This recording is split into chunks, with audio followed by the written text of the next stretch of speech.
I'm Sister Kathleen Neely. I grew up in a small town of Cumberland, Maryland, in western Maryland. I'm the 8th of 10 children. We had a great family. St. Peter's and Paul's in Cumberland, Maryland, grade school and Ursuline Academy High School. I stayed in Cumberland until I left to go to Louisville, Kentucky to join the Ursuline Sisters.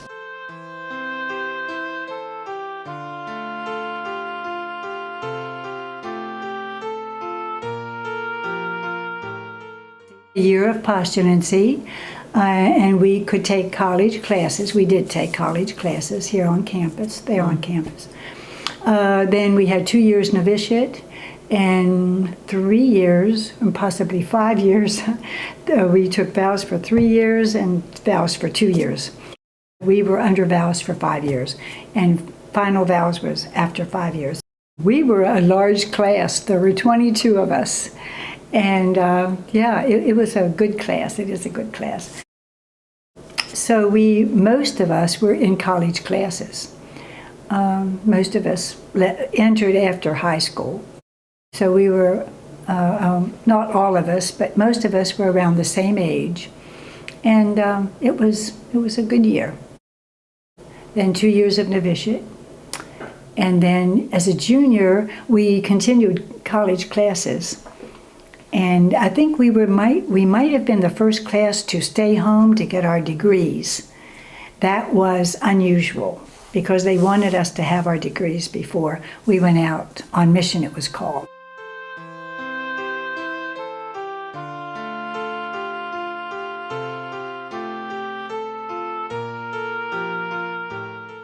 So we did get our degrees, and I was missioned for 3 years in Louisville, Kentucky. 3 years really, at Holy Trinity here in Louisville. And then I was changed to St. Boniface, and I was just there a few months because I had volunteered for Peru, not knowing that it was going to be real fast. I was asked to go to Peru with Sister Jane Stuckenborg. I think I only remember one student from all those 3 years in Holy Trinity and then a half a year at St. Boniface. But they were good years. It was the year that my mother died. I remember that Sister, oh my gosh, now see, this is terrible. I'm forgetting her name, and I do not want to forget her name because she was wonderful with me in the time my mother was sick and my mother died. In 1965, she was just wonderful that year. And that year also, I remember, I was a young sister. I was 23, 24, 25. And I remember those years. But also, I got pneumonia, and I was sick for 2 weeks. But anytime, one thing that I remember about this sister, that anytime I woke up, she was quietly reading. She was the principal and the superior of the house. So you knew she had everything to do. But every time I woke up, she was by my bed reading. And I will never forget that. And I thought that impressed me. So she would say, "Oh, how are you doing? You feeling better?" You know, I thought, wow. So this is why I feel so terrible when I don't remember her name. St. Boniface, Sister Theodore was starting with a new way to do things. And I threw it all off when I was accepted to go to Peru, and she had to change everything, God bless her. But she had this program where all the primary teachers, the reading teachers would teach first grade, second grade, and third grade. So if I taught reading, I would teach first, second, and third. And the math would be in first, second, and third. And something else would be in second. So this was a new program. She worked hard in getting it all organized. And then we were just starting out when I said, "Sister Theodore, I'm going to Peru." And she said, "What?" No, you can't. Why? I just organized this program. I was 68, yes, at St. Boniface.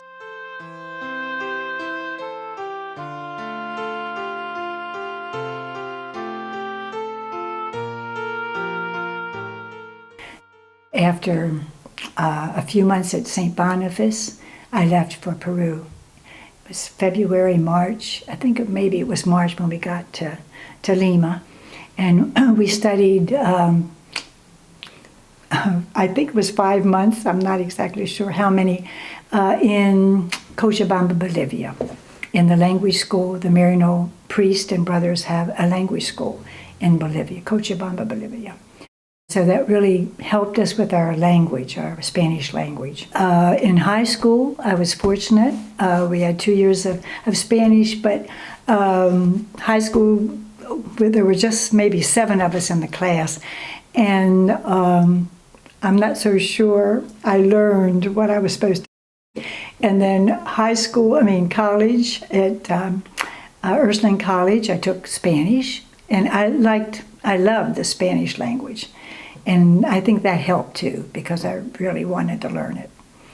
And so that helped me with kind of a base when we went to Cochabamba. Well, our sisters went down in '68, and this was 4 years later, and I really wanted to go. But I was thinking if I signed up now, it's going to be 10 years from now. I was 27 at the time, and I thought, well, I would be teaching in Louisville a few more years. So I had in my head, they were going to call us later, but they wanted somebody now.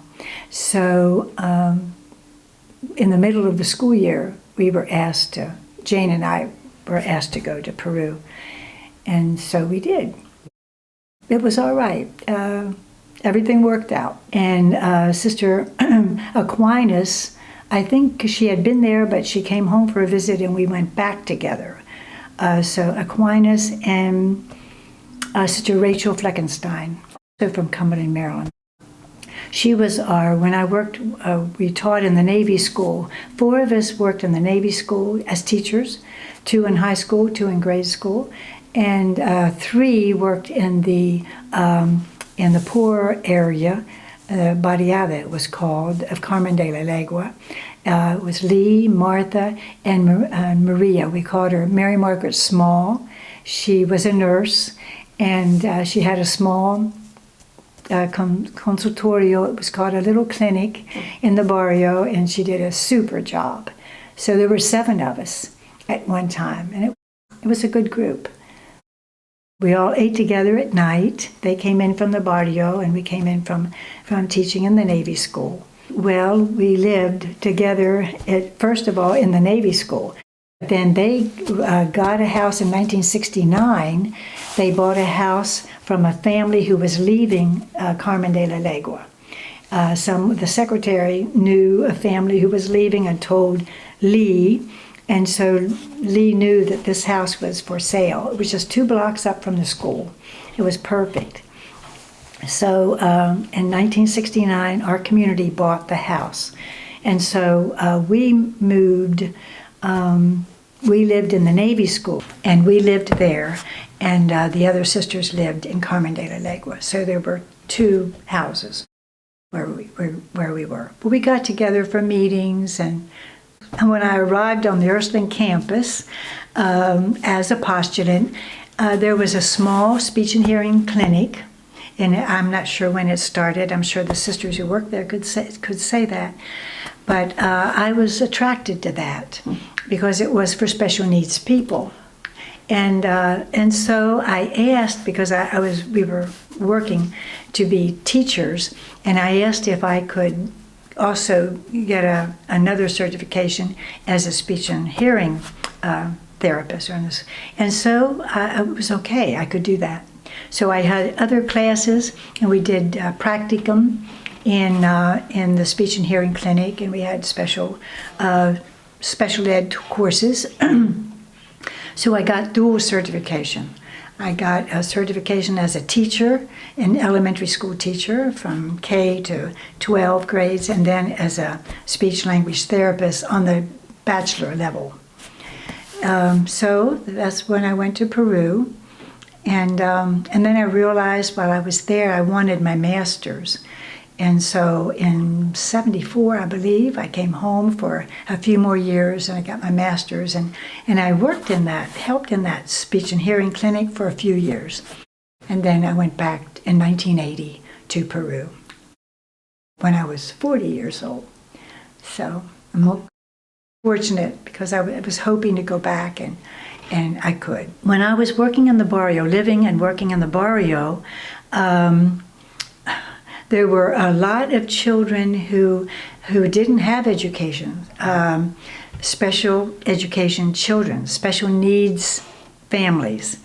And so I found a teacher, a young teacher. She and I looked for children in the barrio or in the town of Carmen de la Legua, of anyone who had speech or hearing problems. So we started out with 7 children. One of them was our next door neighbor, Sylvia. So we started, and Lee and the pastor at that time were very good, and they allowed us to use, the pastor allowed us to use a space in the parish where we had a makeshift special ed class. And we painted the walls, and we made it as attractive as we could. But then we got more children, and so it was too small. So the principal, I guess it was Lee at the time, or maybe Carmen de la Cuba, but the school faculty gave us a room in the school on the 2nd floor. So I don't remember how many students we had, but we were in the 2nd floor of the school. And then we got a few more students. So the pastor gave us the 2nd floor of the community center across the street from the school. So that's where we were. And the name of our school was Fe y Audición, Faith and Hearing. And those students, it's amazing, but they have an organization called Fe y Audición, and they still meet. They still celebrate birthdays together. When I came to Lima, when I was working at San Miguel, they would invite me to their celebrations. I still receive messages from them on Facebook, not on WhatsApp, but Facebook. And I think their organization is a professional organization. The school no longer exists. When I left, or maybe before it, I don't remember when, we merged with another school. We took our school over to another special ed school called Manuel Duato.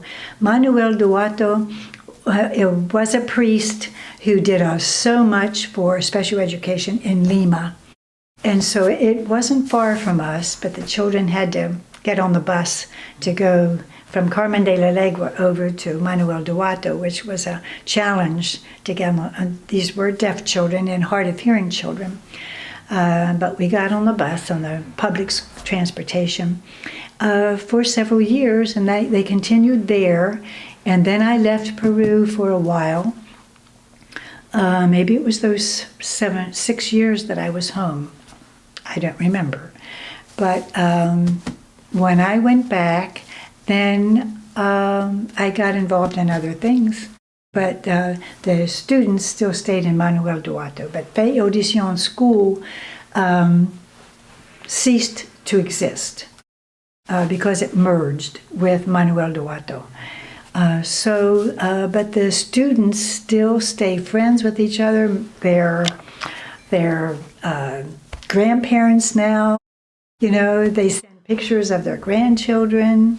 It's beautiful. And when I would come to Carmen de la Legua from San Miguel, some would come to visit me, and it's good to see them keeping that connection after all those years. We used a method called total communication, which was we all had the basics of sign language. It was using sign language, was I'm ashamed to say, but I have forgotten most of it because I have not been using it.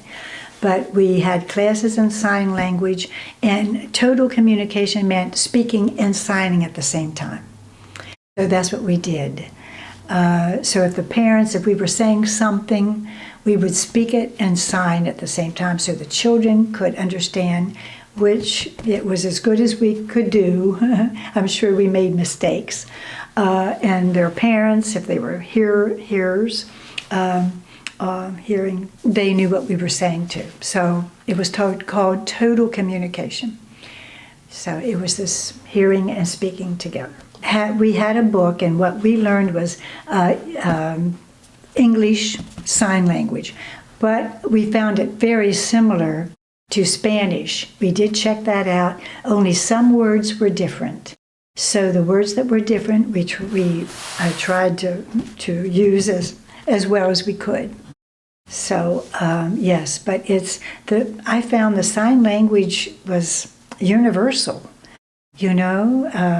I don't know about other languages, of German or French or anything, but at least we saw a real similarity between Spanish Sign Language and English Sign Language. In Carmen de Alegua, I did not teach. I worked more in the parish, and in our parish, the parish was very active. And so, oh goodness, besides with the special ed students, we all helped with the sacramental program, and we helped with the Mothers Club. We were all asesores, they're called, sisters who accompany the women. So there were a good number of us, maybe 4 or 5 of us, and so we were all asesores for a Mothers Club. And it was the first time we had 10 or 11 or maybe even more, Sue and Lee, I'm sure can say correctly, but we had a Comité Central where we had the president of each comedor, president of each Mothers Club, were part of the Comité Central, the Central Committee. And we would have a meeting once a week, and they would say how their Mothers Club was doing. And several times we had a meeting on the 3rd floor of the community center, which housed a lot of people. It was large, with no partitions, 500 women. And then we would have, from the different clubs, we would have speakers come in. They would learn different songs. They would put on skits, different programs, Mother's Day program, or Dia de la Mujer, Women's Day programs, but they were very active. What one did, we all kind of supported it, and we got involved somehow. So that was what was good about working together.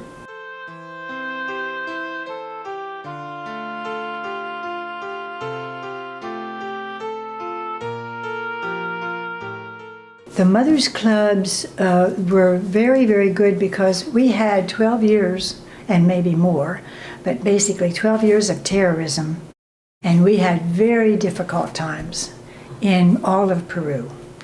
Abimel Guzman was the leader of Sendero Luminoso, Shining Path, and he really hurt the country in a terrible, terrible way. But he ended up, when I was in San Miguel, he was taken prisoner, and everybody rejoiced in 1992. It was from 1980 to 1992. And I can remember in the bread lines of San Miguel, when I worked in the mountains, I was buying bread early in the morning when they said on the radio that Abimel Guzman was captured, and everybody was rejoicing. So the president put him in jail. It was rather a humbling experience for him, but I'm not saying he deserved it, but he did terrible things. The country lost many, many people, men, women, children, in those terrible years of terrorism, and it was terrible. And lots of buildings being damaged, besides lives being lost, and reputations being damaged. Anyway, so Abimel Guzman was in jail from 1992 until his death. They do not have the death penalty in Peru, which I'm grateful for, but he was in prison from 1992 until I think he died last year, or the year before, maybe 2022 or 2023.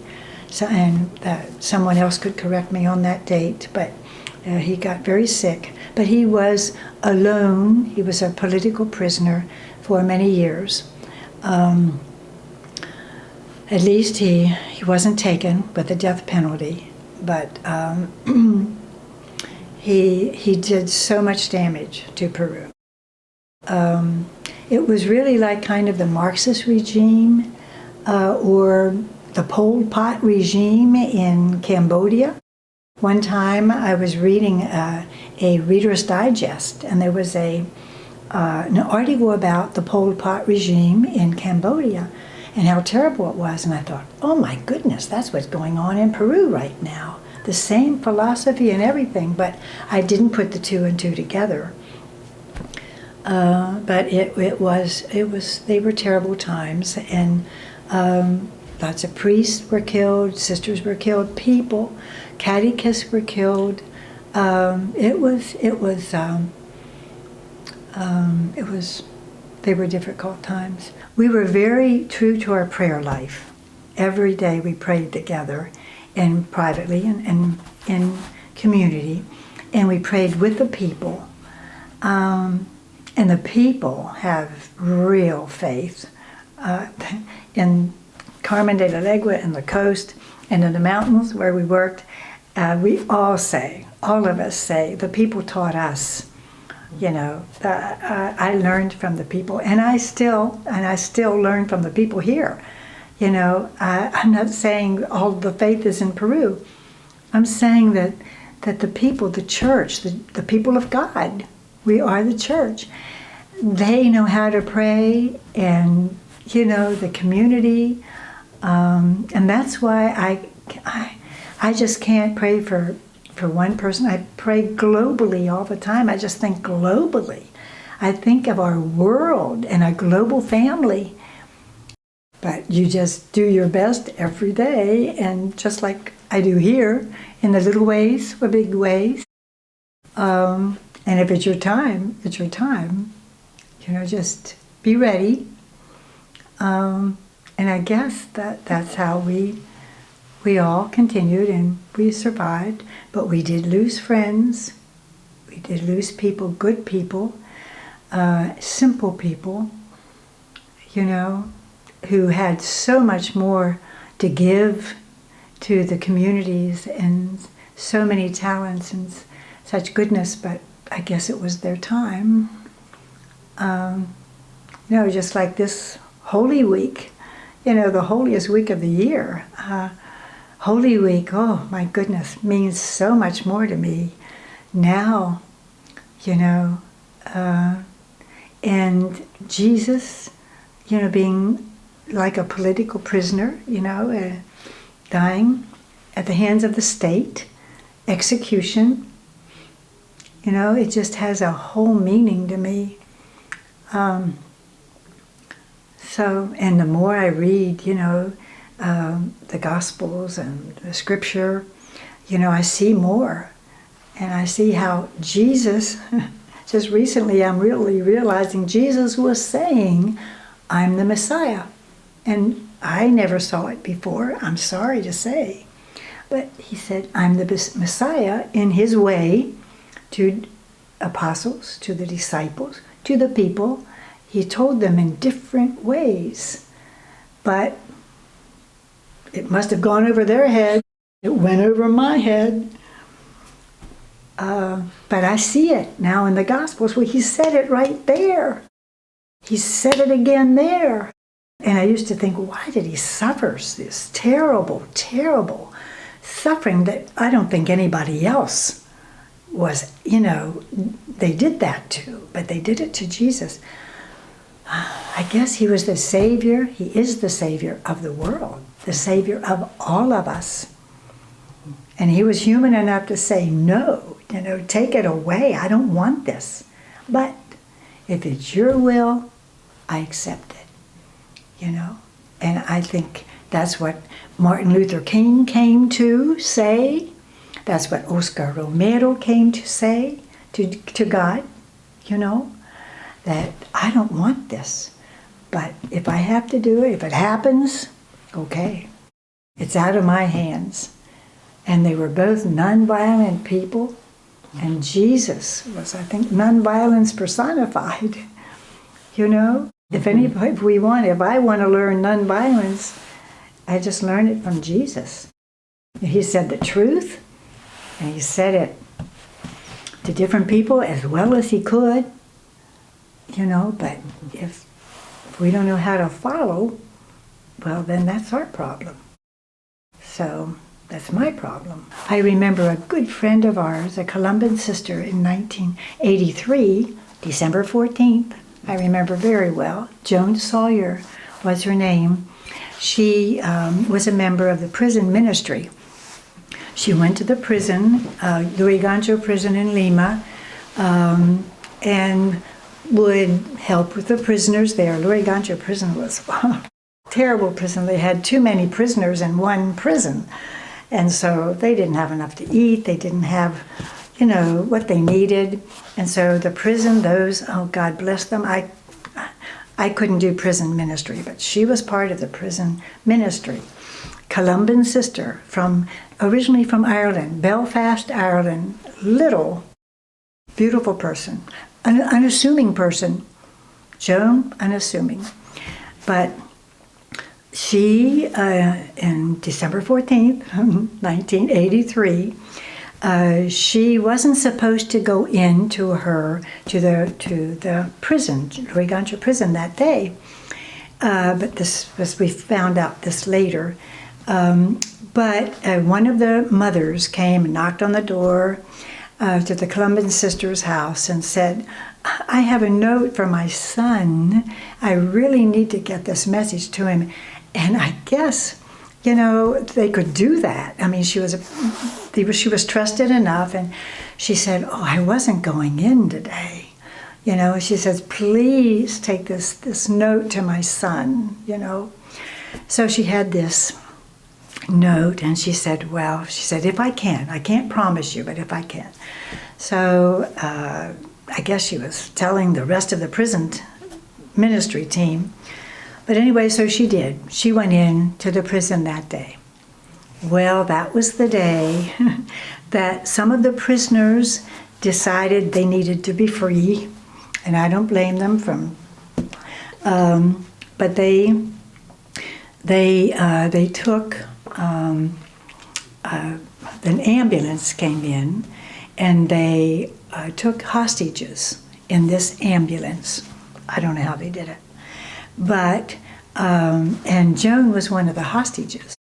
Although the prisoners had a really good relationship, she had a good relationship with the prisoners.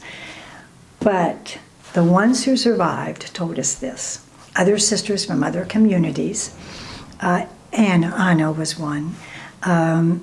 She was one of the leaders in the prison ministry. But she said that they took the prisoners, they took us hostages, and they said, we don't want to do this, but it's the only way we're going to get out. So they had this ambulance, and they had an ambulance driving, and they left the prison. They said, we've got these hostages. So the guards said, what are they going to do? They have these people hostage? They're good. So they left in an ambulance, and then when they got out on a road from the prison, the police were surrounding the ambulance, and they just fired into the ambulance. Yep. That's what happened. And Joan was one of the unfortunate ones. She was killed. I don't know how many bullets. But some in the ambulance survived. Some of the ambulance survived. So they weren't going to let that ambulance get very far, and it didn't. But somehow, before this, I've got to get this story straight because it's very important. Anna, because she was the leader of the pastoral ministry, they let her go out to be a negotiator. And so they let her free, but she ran and told the authorities that this was happening, and please, let them be free. They were trying to get to the airport. They were going to confiscate her. They wanted to get out of there. That's all I can say. So Joan and some other sisters and the pastoral ministry team was in there. Anyway, but she went into Lima somehow, and she told them that she told the cardinal, but the cardinal, she said, please, can you do some negotiating between, somehow the cardinal, I don't know whether he couldn't leave or there was a reason why, but he couldn't help them. So she came back and said, it's impossible, it's not going to work. And I don't know when the other happened, but I do know the ambulance was fired on. And those who were the prisoners, the ones who were saved, they told the sisters who lived, they said, they heard the prisoners say, see, sister, even your life isn't important. All life is not important, and that is true, because they wouldn't have fired on the ambulance with hostages if life wasn't important. So that's how we know, because some lived to tell the tale. That's what the prisoners said. And the prisoners, I don't think they survived. They didn't make it, but they let the hostages go because they were hostages. They were not prisoners, of course. And they lived to tell the tale of what happened in the ambulance. Little Joan Sawyer, who nobody knew.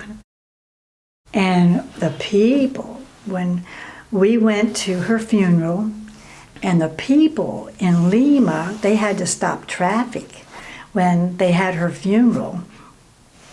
And she was buried. It was the biggest funeral I'd ever participated in. And then there was Anna. She was torn between going to Joan's funeral and going to the prisoner's funeral. And so she opted to go to the prisoner's funeral. And I am grateful for that. She was telling us. And so she said she went to the prisoner's funeral. Maybe some families would be there, and they were, I don't know how the prisoner's funeral was at all. I'm sure it was nothing. Maybe a plain box. I don't know. Terrible. But she said, I had to choose. And I chose to be at the prisoner's funerals. So she did. But, those are the kind of people that I have no words. These people changed my life. Walking elbow to elbow with these good people. How can one not be changed? And that's only one story. That's only one thing that happened. I feel I have two countries, and really I feel I have the world as my country, because we have friends. We have friends, and when working with the Irish sisters, Ireland is important to me. Working with the Australian sisters, Australia is important to me. Working with the English sisters, Great Britain, England is important to me. I have a community, Ursuline Sisters of Louisville, but honestly, we were all one community. I couldn't tell you where some of the sisters came from.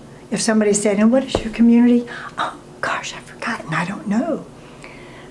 But I know that their community is important to me. So I cannot explain it, but I just think that we are all one. And, you know, when we hear on the news all these killings, and, you know, it hurts my heart because we're family. I loved about Holy Week in Peru, especially in the mountains, and you know, on the coast too, our small, you know, our small parish, and it got the people involved. That's what we loved about it.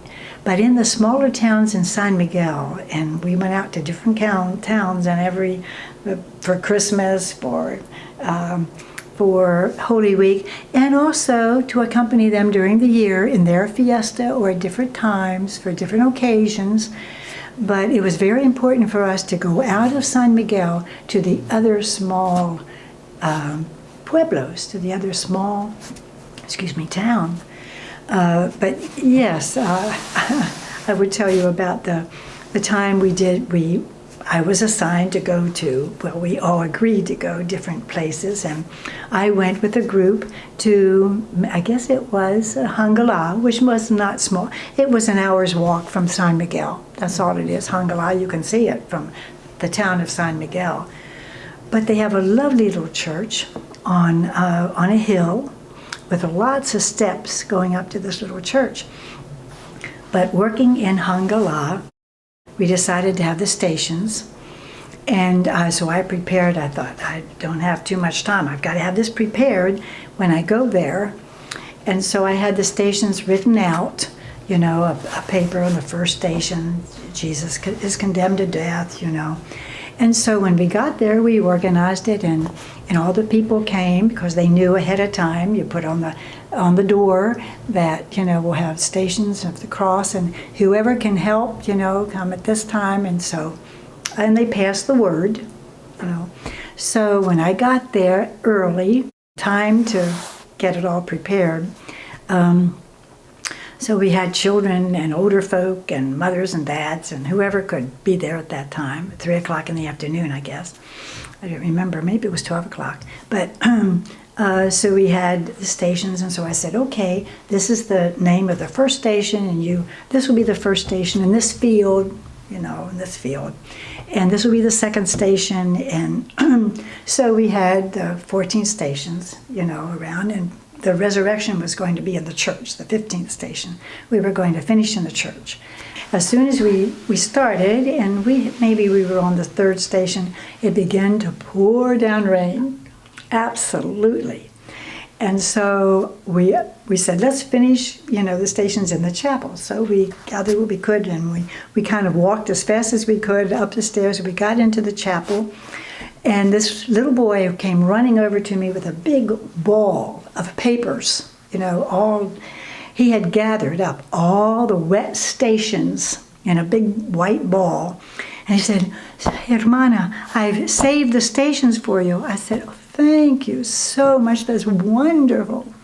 So inside, we opened up the wet stations again, and they held up the wet, all wrinkled stations, and we went around the chapel, and we finished the stations of the cross in the church. So, but every time I open my book to that page, and it's wrinkled, I remember that time, and I have to laugh. But that's what I appreciated about going out to the smaller towns, because you could, and it didn't have to be perfect, you know, and people could participate. One could help each other, just like that little boy. I didn't even know his name, but I'll never forget it, and that's just one little story. There are all kinds of stories. One part, we didn't wash each other's feet, and maybe in other places they did, but we had a basin and water and a soap and a small towel, and we were all inside the chapel. We would all, and I think this was in another small town, but we formed a huge circle all around. And then at the time of the washing of the feet, for the symbol of service to each other, we washed each other's hands. And the children would wash the older folks' hands, or everybody washed each other's hands, even a baby. If the mother had the baby, the baby's hands were washed. And then the baby washed the hands in their simple way of the other person, so that everybody knew we were a Christian community, we were there for each other, and what we did, we served each other. We helped each other grow, babies help us grow. And so that's what washing, because that's the whole symbol that Jesus was telling us, as I have served, you serve each other. Wherever we could have the washing of the hands, I preferred that. But that Jesus chose at that time was washing the feet, which was a very humbling experience too. Their feet were dirty and dusty. The campesinos, they were the Yankees, the sandals made out of tire, because you can walk in the rain, you can walk and then just walk through a stream and wash your feet, and put them back on, and they wear forever because it's tire material from old tires. And everybody wears them, the old, the young, the babies, and they dance in the Yankees, and they're very sturdy.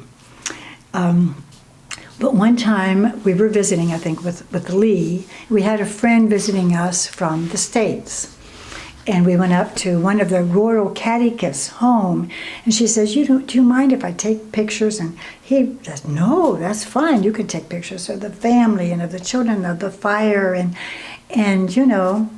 so when she got back to San Miguel, and she says, these are the pictures I took. Well, one of the pictures was of the royal catechist's feet in the sandals. And his feet were, you can imagine, they're not kind of pretty feet. They've worked in the fields, they've walked they had calluses, and anyway, they were not pretty feet. Well, this person, one time, years ago, she said, we were visiting her here in the States. She says, Lee and I, she said, I want you to see something. So in her bedroom, she had on her wall a picture. And it was framed, but they were the royal catechist's feet in his sandals. We said, what is that? What is that? And she said, well, I was so impressed, you can imagine, with his feet. I thought, I never want to forget. She was a well-to-do person, she was very, very well. And she says, I never want to forget, And so she had that picture framed, and it's in her bedroom to remind her what campesinos do, what farmers do for us, what the poor do for us, or what they teach us, what she learned in that town. And I was impressed. You can tell I was impressed. And I'll never forget that. When I want someone to laugh, and I've shared this with a priest. We were driving together after, and it was just he and I, and to pass the time to get back to San Miguel. I told him he had to pull over to the side of the road because he was laughing so hard. And he always reminds me of that story. But we were, Anna is a special needs person, but we went to a caserio together. Tayapampa is the name of it. Tayapampa, now they have a road, a wonderful road. But the time when we went, we had to go by horseback or by mule. And they wanted us to come for their feast. Feast was November 2nd, Feast of All Saints, November 1st. And so I, not knowing so much, I went 3 times, and after the 3rd time, I said, I can't do this anymore. And so, and they got a road, and now I've gone back to that, but in a car. It's nice. But going, we had to get the car down to a certain way on the road, and we got out of the taxi. We had to go down the embankment, cross a river, go up the other side, and go around a mountain to go to Tayapampa. The catechist was with us.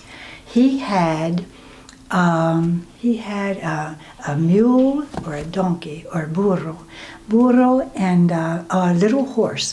He said a caballito. His horse wasn't big, it was small. But anyway, when we got out of the taxi along the road, he was waiting for us. He was one of our royal catechists. Wonderful man, Victor. So he had his horse and a burro waiting. And Ana says, "Oh no, I can't get on the. I'm not a horse person either. I only ride when I have to." And so I said, "We'll walk." He says, "Okay." Okay. So we walked down to the river. He was taking care of the burro and the horse, and he was fine. He was, besides the backpack, the horse took the backpack and things like that. So we walked down to the river. We crossed the little river, started to go up the other side. And I said, "I don't know, Victor, I think I'm going to have to get on that horse." He said, "Oh, I understand, yeah." So I got on the horse. I said, "Please." No, it was Ana. Ana says, "Oh, Kati, I can't walk anymore." I said, "I can't either, Ana, I understand." So I said, "Do you want the horse or the burro?" And she said, "Oh, I don't know, anyway." She took the horse, and I took the burro, which was fine. So we rode up, we got up, and we ran around the mountain, and we finally got to Tayapampa. And she says, and it was wonderful. Ilda is his wife's name, and she was so good. She had a meal for us, and we helped Victor with his fiesta, and there was no mobility to that town at all, everything. And so Ana says to me, "Kathy, I cannot go back that way." I said, "Ana, there is no other way. We've got to go back the same way." And she said, "I heard that there, if we go through a town, the milk truck goes through the town." I said, "Well, we don't know if, when we get to that town, whether we'll find, a way from that town to San Miguel." So anyway, I said it was impossible. She says, "Oh gosh, we've got to go back, to the horse and the mule and the burro." So it was the morning we were supposed to leave. We were there 2 or 3 days. It was a wonderful experience. It was 7 o'clock in the morning, and we were going to get the burro with the burro and the horse, and Victor was going to accompany us to the road, and we were going to flag down a truck or something going on up to San Miguel. We could do that. So we had to get on the animals. And all at once, Ana lost her nerves. "Kathy, I can't do this. I cannot do this." I said, "Oh, for heaven's sake," I thought, I've got to get on first to give her courage. So I said, "Okay, Ana." I said, I got on the burro. Oh, I know, we had 2 burros because he had lent his horse to a teacher, and the teacher didn't bring back his horse yet. So he had 2 burros. She wasn't happy because she got used to the horse, But anyway, I said, "It's okay, Ana," So I thought to myself, I'll get on first to give her courage. So I said goodbye to everyone. 7 o'clock in the morning, I could see those shining faces, smiling faces. And I got on one side, and I went over the other side. Yes, and I could see as I was falling, and the burro didn't want me to fall, and I could feel the burro, I was pulling him down, And he was going as gently, I could feel him as gently as he could. We were both falling together. I could see the people changing from a smile to a, ah, what is happening? And I brought the animal down. I could see his stomach. I was underneath his, but the burro was going as gently as he could, didn't hurt me at all. I wasn't hurt at all. I got down to the ground.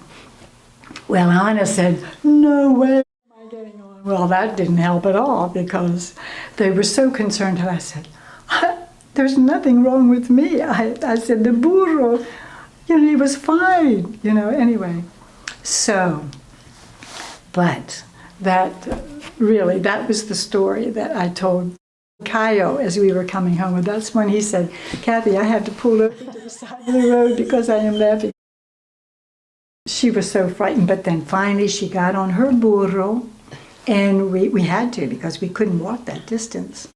And then she wanted to take pictures. When we were coming back with Victor, she kept saying, Don Victor, no me dejes.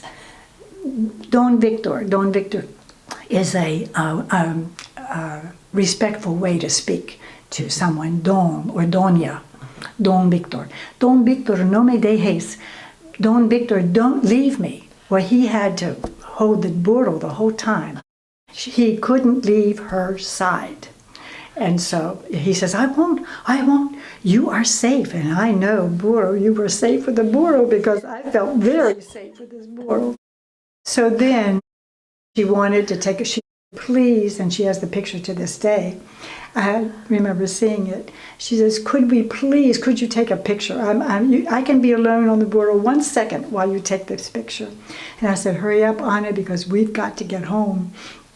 So Victor, with her cell phone, took a picture of us on the burros. But then there's a bull right behind him. And I said, hurry up, Anna, look behind us. And she says, oh, okay, we'll hurry. There's this bull, eating grass or something. I thought, no, we don't want to tarry here. Every adventure was an adventure. It was always different. You never knew what to expect. Also in Chilete, let me tell you, and Lee and Sue, everybody can say, when we first went to San Miguel, the river did not have, the river from Chilete crossing to the other side where we got the road up to San Miguel, did not have a bridge. And we all talked about the mines, what terrible things the mines do. Well, they do terrible things, but the mine, the gold mine, the mine built a bridge across the river. And I thought, I can't say anything about that gold mine because I'm grateful for the bridge. But before the bridge, I remember it was the rainy season in March, and we were going back to San Miguel. And they said, in Chilete, they said, now you have to get across that river before 4 o'clock because, you can't cross. You have to stay in Chilete until the water goes down. I was with Betty, Albers is now with God. Anyway, Betty and I, Sue and Betty and I are the same age. This was when Betty was with us. And Betty, she said, I don't know, I think we should stay. And I said, well, I don't know, that taxi driver said that he could cross, What do you think? And she says, well, we got to go now, So there were other people in the taxi. So we were in the taxi crossing the river, when all at once it stops. The car stops in the middle of the river. And here's the driver, and here I'm in the middle, and Betty's in this side. Well, the windows were down because it's still March, and you need some air. It was like a river. She could put her. She says she couldn't say. She was always very vocal. She couldn't talk. She couldn't. It was like, I told you so, Kathy. I told you we should have stayed. But anyway, she couldn't say anything. And there is a man in San Miguel who had a big truckie, Juan Monsifu. He always went back and forth bringing boxes of whatever, to sell in San Miguel. If you needed something, the people who had stores would say, in this store, I need 10 boxes of whatever. So he was bringing, the back of his truck was full of things for the different stores in San Miguel. One Monsifu. And I sent him a Bible after this happened. All at once, the taxi wouldn't move. And you could tell the driver was really concerned. One Monsifu was right behind us. He pushed us across the river. Mm-hmm. And all at once we were and we said, Juan, thank you. He says, well, I saw you all having a hard time there, and he had a big truck. He pushed the taxi across the river. Well, if he didn't, I don't know what we would have done. And so then, but the taxi, he tried the motor, it was dead. The motor wouldn't. He said, I'm sorry, I can't take you any farther. We looked at Juan, and he said, the only place I have is on top, in the back of I have nobody. The cabin's full. He said, we said, we don't care, just take us to San Miguel. He said, open the door, of course, no walls, sacks of flour, but we got a ride to San Miguel. So we were in the back of this truck all the way up to San Miguel, and I said, thank you, God. That was our guardian angel, Juan Monsifu. And I sent him a Bible, and I said, and I put it in the Bible. And I said, Juan, this isn't Thanksgiving. A Bible is kind of expensive thing, but I figured I wanted something that helped him, in his life, and also something, to remind him we are grateful to you. I left Peru, after many years of service there, but I really came because of my sister going to have a surgery, and I thought, this is a long time I've been away, and I haven't been able to help the way others in my family, all 10 of us, have helped, and I thought maybe it's time, but I wasn't ready. Really, the rehab center in San Miguel was still functioning. It was still functioning very well, and then we didn't know COVID was going to come. What happened was there were 5 people on the core group, and I came back in March 4th of 2020, when COVID started. But COVID was strong in the world, in almost every country. And one of those 5, George, his name was really George, not Jorge, but George Ramirez Vela. George, who really, really had a special love for special needs people. His son, one of his sons, had Down syndrome, and he was really, really good with his son. Spoiled him, and he said he spoiled him. But he was on the team, and he got COVID, maybe, I forget what year. I think he died in September. But he died with COVID. It blew everybody's mind. Everybody was in shock, and so they lost a good member of the core team. So, and he had his differences. The core team wasn't perfect. And we all had our differences, but we all worked together when we had to, So, and then they shut down. They couldn't keep it open because of COVID. Maybe a year. And now they're just now getting back on his feet. And this year, 2023, they are celebrating in October 10 years, the rehab center. And we had some good people who gave some donations to help start that too. Ellen McKnight was always, she was always writing to us, and she said, give us a wish list. We said, wow, we've never had a wish list. Let's get a wish list. So we gave her a wish list. And, we could get those things that we really needed. So, in one, they got a special donation for outside the fence or something like this, and every time we needed something, I don't know, but it was our community and Ellen McKnight and so many good people working together. When I left, the sisters, They're called Catechist of la Virgen Santísima. Catechista de la Virgen Santísima. Catechist of the Holy Virgin. They are originally from Mexico, but now they started out in Mexico and they took some missions in Peru, and now they have some Peruvian sisters. They wear a modified habit, and they have to stay in a sister's home wherever they serve. Well, when I left Peru the first time I left, what did I do?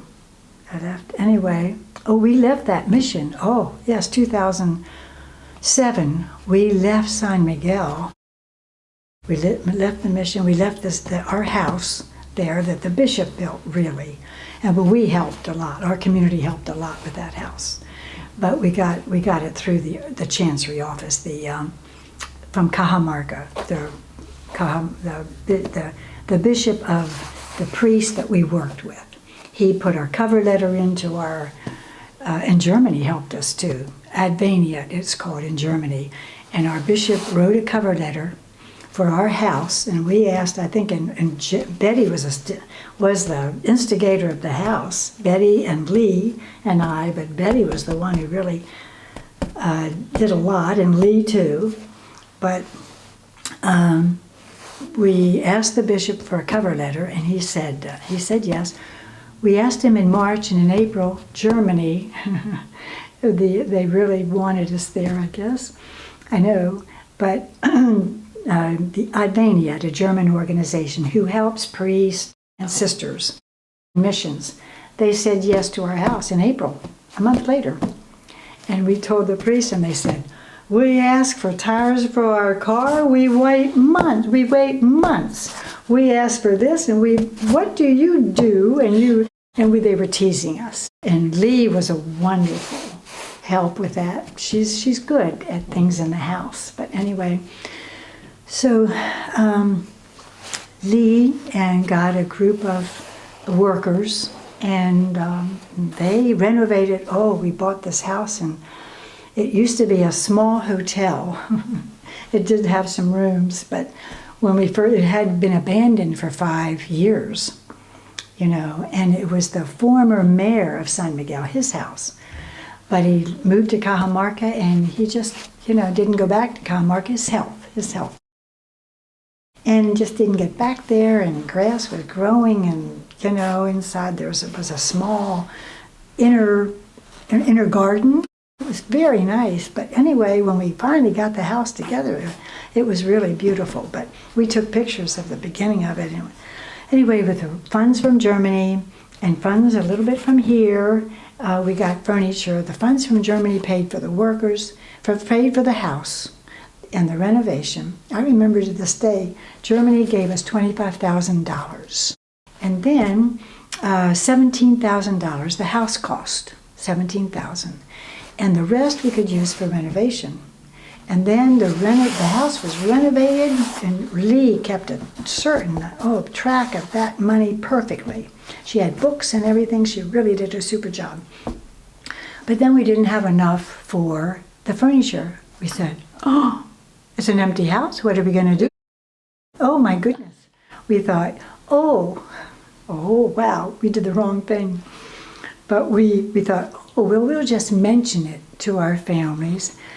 Well, then some checks came in for the sisters' home in San Miguel. And our development office said, what is this? What was this happening? And we said, we did ask our families and friends. They said, we don't do that. That's why we have a development office. We said, yes, you're right. I understand. We will not do this again. They said, okay, we just won't do it again. But we did get some extra funds for furniture, and then Lee, and the way she does it, she took pictures and then thanked everybody. We asked for a list of all the donors for the sisters' house in San Miguel, and then we sent them a little picture of this collage of pictures, and this is how you helped us. And they did a super job. We got enough for some furniture, and it wasn't, we didn't get the best furniture. We got, basics. And we were fine. A stove and, we didn't get a refrigerator because we didn't need a refrigerator. But then later on, the other sisters did get a refrigerator because they said, well, if we do have some meat, it's good to keep meat in the refrigerator. But we didn't, if we had meat, we didn't have very seldom meat anyway. We didn't need that much. We moved into that house in 1994. It was a diocesan house. It belonged to the Obispado, to the Diocese of Cajamarca, because the bishop, and that was fine. We didn't need another house. We got a house on the coast, and that's fine. So, and the new sisters coming in were very happy with that house. They just came in, and we left. We took out some things like the bookcase we gave to the parish center or whatever, but we left the most important things, and we left dishes, enough for the sisters to start out with. And then they could put in their own things, whatever they wanted. We left there because we started our mission in Mucuyallo.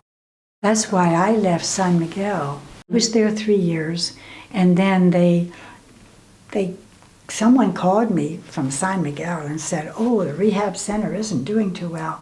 And I said, oh, I'm sorry to hear that. I will pray. I will pray for you all, and I said goodbye, and I thought, oh, and so I just mentioned it to Sue and Julie, and I said, they said the rehab center isn't doing too well there. And Sue and Julie said, well, do you think that you could work there again? Would you like to work there? And I said, I would love to if it were possible. I think I could help them. And so she said, well, check with Padre Juan, who's the pastor still. And so I called him, and he said, if you could come back, you would be able to really help the center. And he says, I will give you a room, because the sisters are in the house now where you used to live. He says, I will give you a room in the community center, and you can eat your meals with us. I said, well, and so I talked it over with Sue and Julie, and they said, well, if you're okay with that, we're okay with that. So I said, okay. And so that's when I went. In 2011, I went back to San Miguel and stayed in the community center, and I would go down to the rehab center every day, for 9 years, until I left at the end of 2011 to 2019. I left after Christmas. We did as much as we could, and then I would have stayed longer, but as I said, I think it was my sister who convinced me. She said, Kathleen, she said it this way, this is getting old. I said, oh, she was telling me, that it was getting old to her from my being away. So I said, well, and it was hard to leave San Miguel. And it still is hard. But, and I still get, emails from WhatsApp, and they keep me posted, and that's why I was eager to go back for a visit in May, but we won't be able to go back in May. We're changing our tickets this weekend, these days, because of the political situation. Yeah. Talking with Sue and Julie, and they said, this isn't the time to come. And so I said, well, will it be better in September? And they said, yes. It'll be after elections in July, and it should be better. In the beginning, it was difficult. Like, am I sure? The best thing to do for me is to work in the family community clinic. Is that what I'm supposed to do? And Martha Starman does such a super job there as an interpreter. And I thought, well, until but I'm beginning to appreciate it more and more. And I keep I'm working with the same team, so that helps. Getting to know each other. I work Wednesday, Thursday, and Friday from 9 to 1. And Martha keeps the same team too. So you learn how the others work together, with the scribe and the provider and the interpreter and the nurse.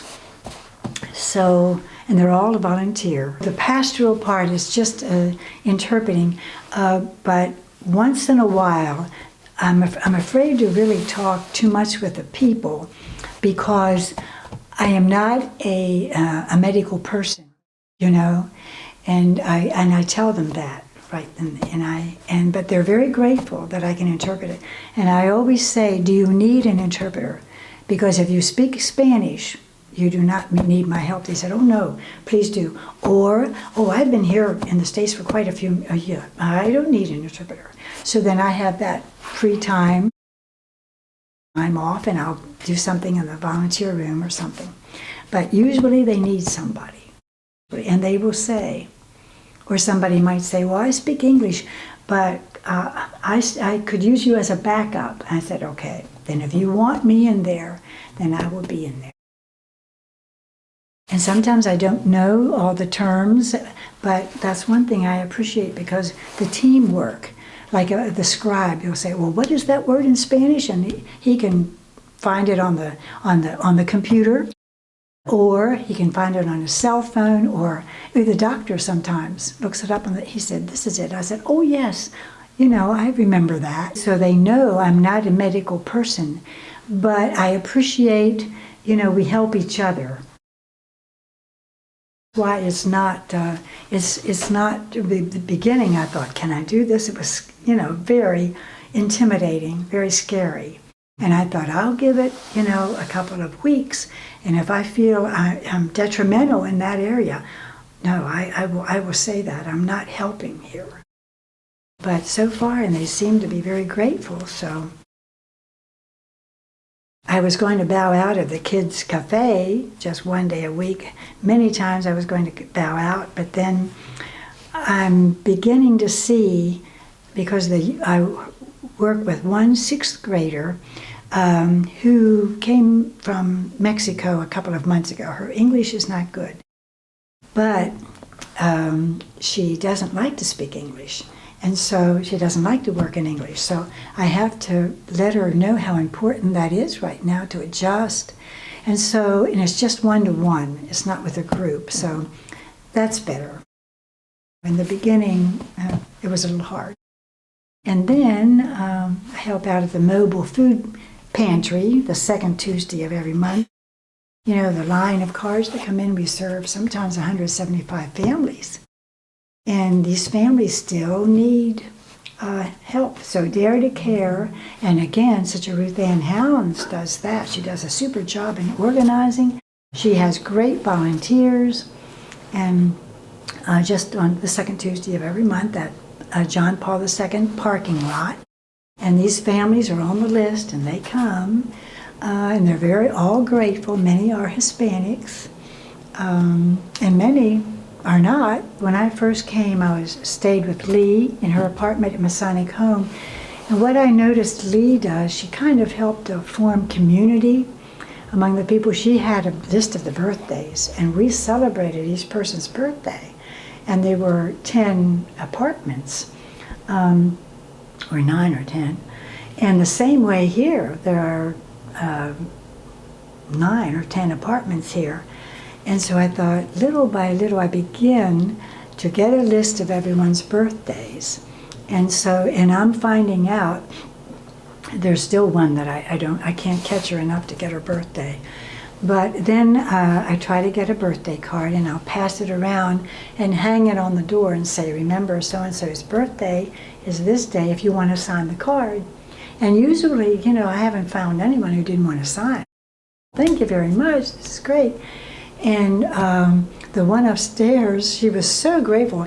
Her family, I think, helped her out, but she had balloons, gas balloons, helium balloons around there. She has a balcony toward the parking lot. And then the other one, fellow back here, you hardly ever see him. He works so much. But I saw him about a week later, and he said, thank you so much. I wanted to thank you for your birthday, remembering my birthday. And things like that. But being at Masonic Home, I saw that she did that. And I thought, well, maybe this is my 3rd year here, and maybe we could do something like that. And so the family seemed to love it, you know, and I didn't want to invade anyone's privacy, but if they wanted to, helping to make somebody's day, special. The good times far outweigh the more difficult times. And even the difficult times, as this being Holy Week, gosh, we know going through all of these different days of Holy Week that there is a resurrection.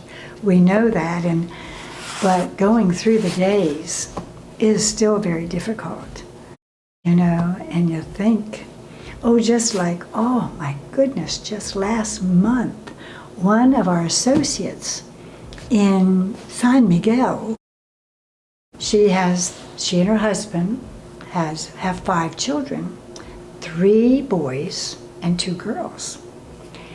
And the oldest boy was 17, and I was there when this happened. He's a wonderful fellow in the graduating class. Glazer is his name. And he was one of the head servers. But in the procession of the fiesta in September, he got very sick. And so Padre Juan said, leave the procession. And anyway, his parents didn't know, but he was examined and he has the blood disease, leukemia. And for a year, we accompanied him with leukemia. And his parents took him for transfusions in Lima, but the whole time, and he got weaker and weaker. And anyway, that's talk about people teaching me. Glazer, a 17-year-old boy, taught me how to live. And Glazer, September 10th, was the day he died. But his birthday was in October. And he was in the graduating class, and they all had suits. The graduating class in San Miguel just won. That's another story. Delicia's first son who died. You will not believe all 3 sons died. All 3 sons. And just recently the last one. Now she has only 2 daughters left. And I thought, if anybody isn't going through Holy Week, she is. And then I thought, when I saw a picture of Delicia at the meeting of the associates, I thought, Delicia isn't going to come back to the associates meeting for a long time. I saw her on WhatsApp. She was sitting in the circle. I thought, I sent her a message. How I was, I have no words that she lost her 3rd son. But Delicia, Glazer, his 17-year-old son, the other one died the last one died when he was Roher is his name, a father, has his family. Anyway, he died of a cancer. And the middle one, I don't know, he was in his 20s. I don't know. I'm not sure how he died. I don't recall right now, but he died. He drove a small taxi. But anyway, Glazer was the one who taught me so much. Glazer wanted a birthday party in August. He says, I know my birthday's in October, but I want my birthday party now. We said, okay. Well, all the people, the medical people in San Miguel who helped him so much, he said, I want birthday cakes, enough birthday cakes, different cakes, and to cut up, and everybody has a piece of birthday cake. And we said, okay. And he says, and I wanted the walls painted white and blue. Those are our colors. So the parents and everybody helped. The medical team helped paint. The house was white and blue. This is the Glazer directing all this because he wasn't going to be here. I mean, really, this kid. And so he kept saying, I want this. And so the night he had a graduation party, a birthday party, in his house, he had all these cakes and all of his classmates were there. And he danced with everyone. Oh, he had a mass first. He said, my mom's going to take me to mass. So he wheeled him into the mass. His graduating class was there. And I had visitors, sisters from another community. They had worked in a workshop all day. They were dead tired. We were in the bench. Well, his mother comes over to me, and I'm thinking, I don't think I'm going to stay for the party. I had the audacity to think that. And anyway, the mother said, Glazer wants to make sure you're at his party. And I said, oh, okay, I couldn't say no. I said, yeah, I will be here. And invite your friends too. I said, oh, okay. So his mother leaves, and I said to the sisters, Glazer is invited. They said, oh, we are so tired. I said, it's really going to mean a lot if you're there. We will be there. So we went to his party. Well, we got there late, and he had danced. He danced standing up, just moving. And another girl came over. He didn't dance with the boys, but he danced with each girl. Everybody had their graduation dresses, and he had his suit. And then he danced with me, you know, and then he danced with the sisters, you know. And then after that, he was tired and he sat down. Now, he says, I've danced with everybody, you know, and he's directing this party. He had a birthday piece of cake, you know, we had to share in his birthday. So that was, yes, he died on September 10th, so that was August, because his birthday was in October. So the day he died, we were all in a catechol, you know, with a royal catechist. We had a what do you call it? A course once a month. And the royal catechist, Victor included, from Tayapampa, he came over, and we all, when we were, I think I was even having a prayer or something, and Padre Juan said, like this, Glazer is dying. So I said, oh, yes, we have to finish up here. And so somehow, I'm not sure if all the catechists came or not, but I know the servers, all the servers were there. So Padre Juan came up and I came up, we were all there. And he had the most peaceful death. I mean, really, this young kid and his mother was there. And all at once, he wasn't with us. You know, I think they were saying the rosary, you know, all of his friends and the servers and all. And so we were sitting there, and it's, as somebody mentioned the other day, it's the women who wash the body, you know, because there's no embalming in Peru. They wash the body. And so finally, and the mother was going to wash the body. And so the teacher, Yanya, God bless her, after we were there, we said, oh, you know, when's this going to start? And so finally, Yanya gets up and she said, Delicia, can you do this? And she said, not yet, I'm not ready. She said, do you mind if I and some other women, you know, she said, yes, please do. Yes, please do. I'm just going to sit here. So they took care of it, really. I mean, it was amazing. And all the servers, oh wow, they were just wonderful. And I thought, wow, and I want to go like that, because he was okay.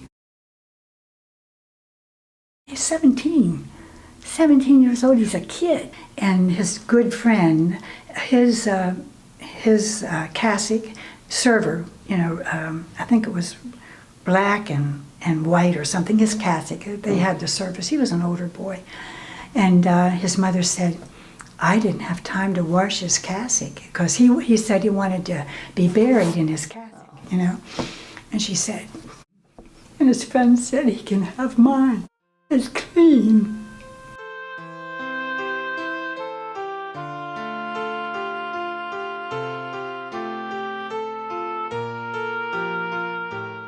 I think it's forming community wherever we are, you know.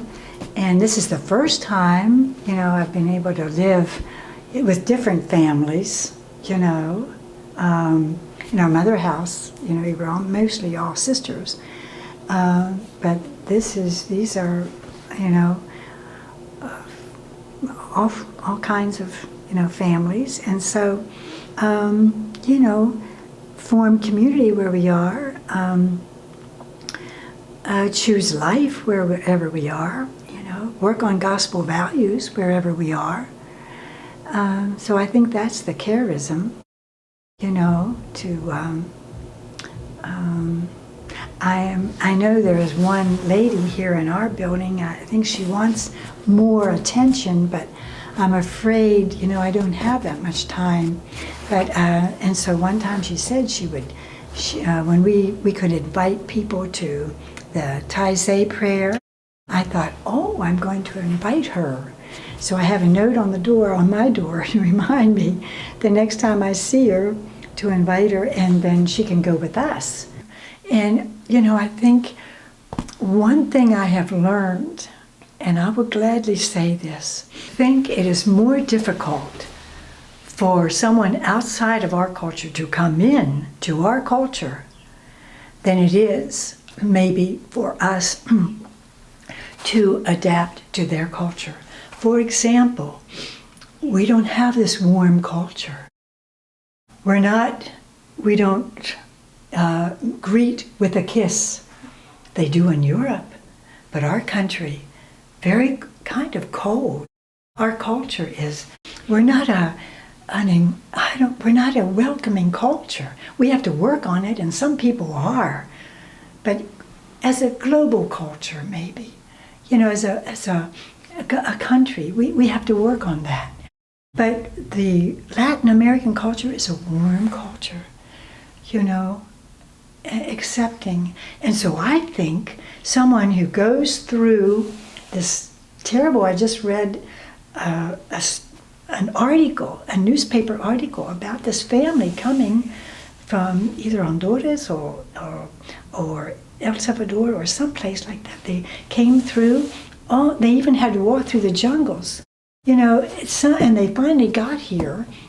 They had a hard time, but anyway, their story, I'm thinking, this is terrible. Months they traveled to get here, and then they didn't have papers or something, and they were turned away. And then they come here, and then, leaving a warm culture. I have been on Honduras. I was fortunate to be there 2 weeks. I see their culture isn't different from Peru. They are a warm culture, a warm people, an accepting people. And so then they work all of this. They go through the jungle. This man, the father of the family, lost his shoes. So he walked, I couldn't walk in the jungle without shoes, especially in the jungle. No, sir, no way. But that really hit me. This father of the family lost his shoes, or maybe gave his shoes to his wife or his child, I don't know, but he walked barefoot in the jungle. I would have a hard time through this grass with bare feet,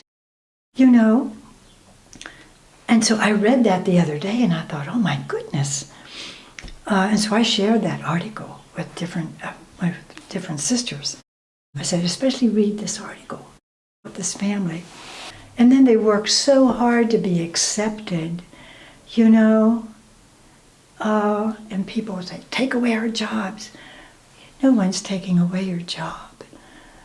I don't know, but I just know that it must be because I don't have that. When I came back home, when I didn't know things like how to use a credit card or something at the grocery store, sometimes they might look like, here's this, lady, she doesn't know how to use a credit card. But, like Julie, oh yeah, they had patience with Julie to help her. Oh, sure. And that's true. I'm so glad, but I experienced the difference. Like, where's this lady been that she doesn't know how to do this?